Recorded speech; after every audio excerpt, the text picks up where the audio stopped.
Hello there, you're now with me, Radzi Ahmad, for TVS English News at 5. Let us begin with some top stories for today. The Malaysian Meteorological Department, Met Malaysia, has issued an alert warning of continuous rain in several parts of Sarawak for 2 days starting December 30th. According to the alert warning statement issued at 1:10 p.m. today, continuous rain is expected to occur in Kuching, Sirian, Samarhan, Sri Aman, Betong, Sarike, Cebu, and Muka. Continuous rain is also expected to occur in a few areas in Sabah, namely Sandakan, Telupit, Kinabatangan, Beluran, and Sandakan, and Kudat for the whole day today.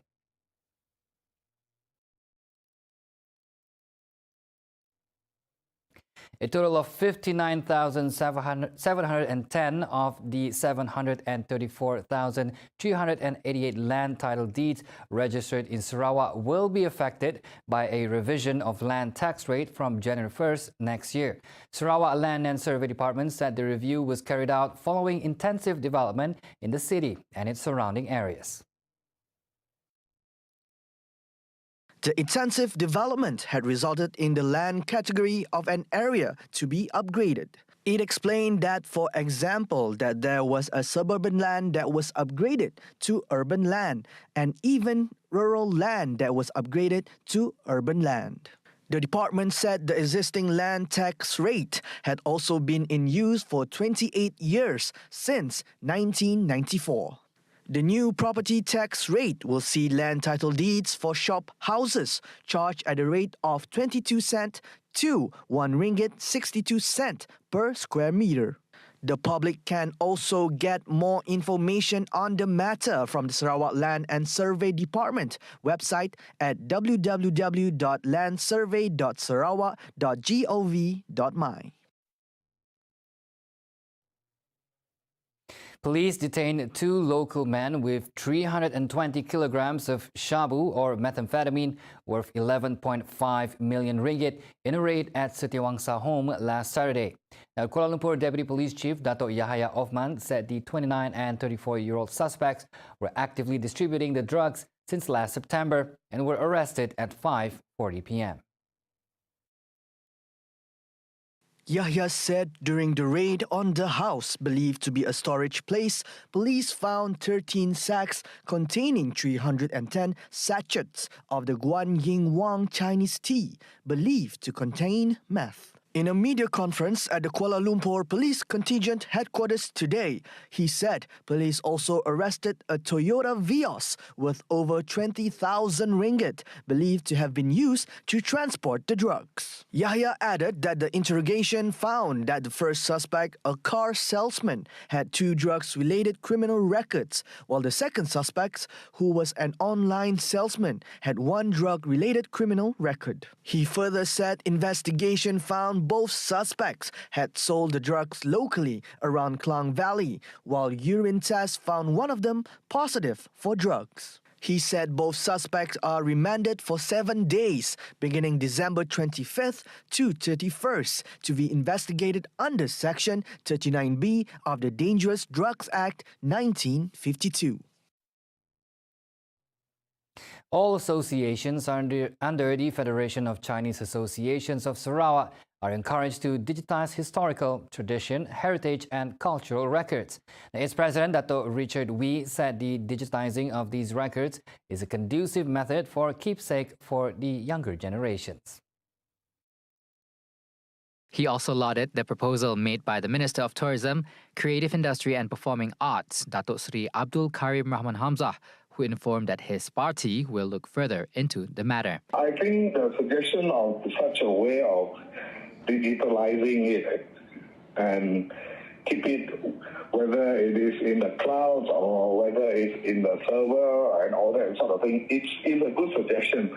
I think I would definitely encourage all the other associations to do so that the Federation of Chinese Association would be able to obtain those records easily once all the other member associations have their own records. When met by TVS, Richard said most associations, such as the Hokkien Association, Fuchao Association, and Teochew Association, have unique written records of their heritage. All records kept by the associations hold crucial historical values for each of the association's archives that will benefit future generations.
Back on TVS News at 5.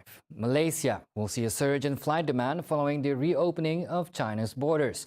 Now, Transport Minister Anthony Loke said there will be flights going in and out of China, and he believed it will increase air traffic movement between both countries next year. However, Loke did not disclose any specific increase in percentage. It was reported that China will reopen borders on January 8, 2023, after almost 3 years of closing its borders.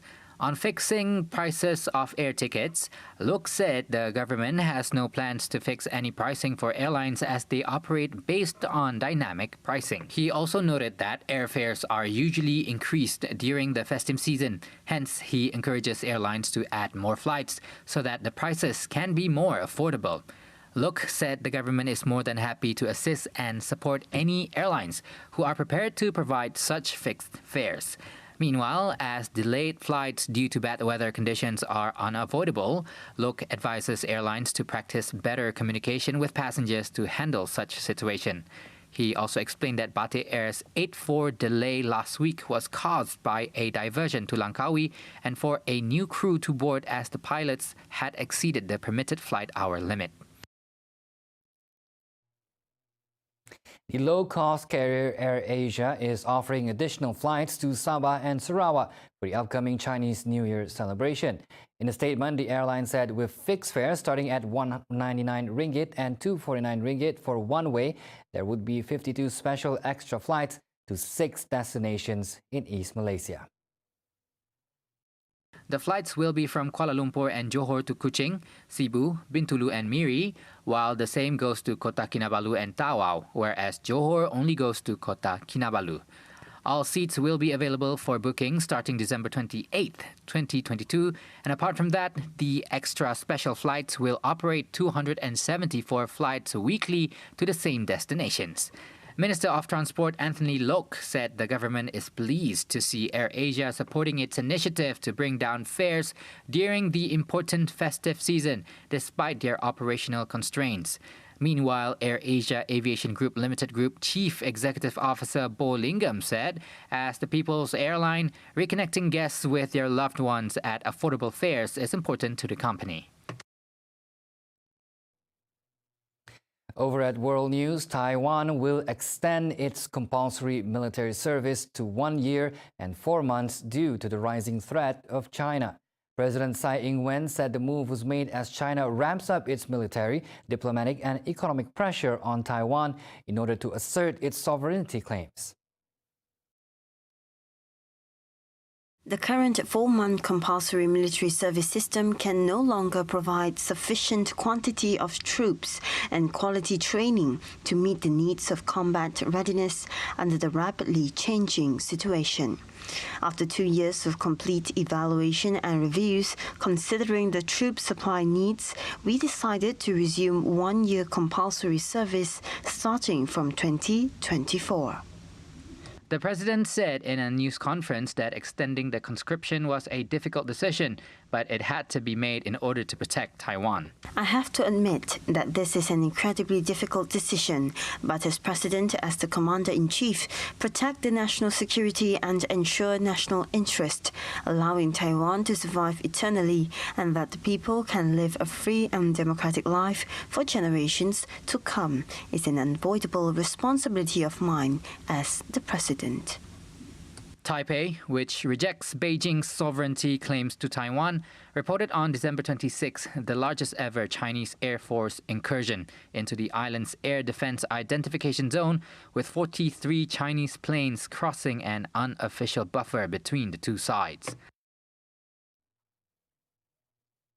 Another 232 Rohingya people safely reached shore in northwestern Indonesia over the past few days after they took a risky sea journey to flee Bangladesh's crammed refugee camps weeks ago. The United Nations Refugee Agency said Indonesian fishermen and local authorities rescued and disembarked 2 groups of Rohingya, including 58 on Sunday and 174 on Monday. Media reports says the majority of the rescued were women and children. The UN Refugee Agency said it is relieved to see more than 200 desperate people being brought ashore to safety in northwest Indonesia. It added many among them are believed to have been adrift for at least a month without any help before being rescued. They welcome this act of humanity by local communities and authorities in Indonesia. Citing the rescued Rohingya as saying, the UNHCR said 26 people died during the long journey due to dire conditions on board. The statement added those rescued are exhausted and dehydrated after a month of being adrift in regional seas. Meanwhile, UNHCR said it is attending to those rescued together with local authorities and humanitarian partner staff, as many required urgent medical attention for their condition to be stabilized. Rohingya refugees living in squalid makeshift tents in Bangladesh said frustration prompted them to take such life-risking moves. From Myanmar, we became refugees in Bangladesh. We cannot read Bengali. We were provided assistance from Bangladesh, and we came to Indonesia in a boat to make our lives better. We left Bangladesh because my parents are no longer alive, and I could not get married or get an education. We are poor, so we came here to Indonesia. According to the UNHCR, more than 2,000 people are reported to have taken risky sea journeys in the Andaman Sea and the Bay of Bengal this year, and nearly 200 have reportedly died. The refugee agency also said it received unconfirmed reports that another boat with some 180 people aboard is still missing, with all passengers believed to be dead. Bangladesh is currently hosting over 1.2 million Rohingya in 33 camps in the southern border district of Cox's Bazar, as most of them fled a brutal military crackdown in Myanmar in 2017. See the world closer with TVS as we bring you the latest news updates both locally and internationally. And more headlines anytime at tvstv.my or follow us on our social media platforms. And those were the updates on TVS News at 5. I am Razi Ahmad. Thank you for watching.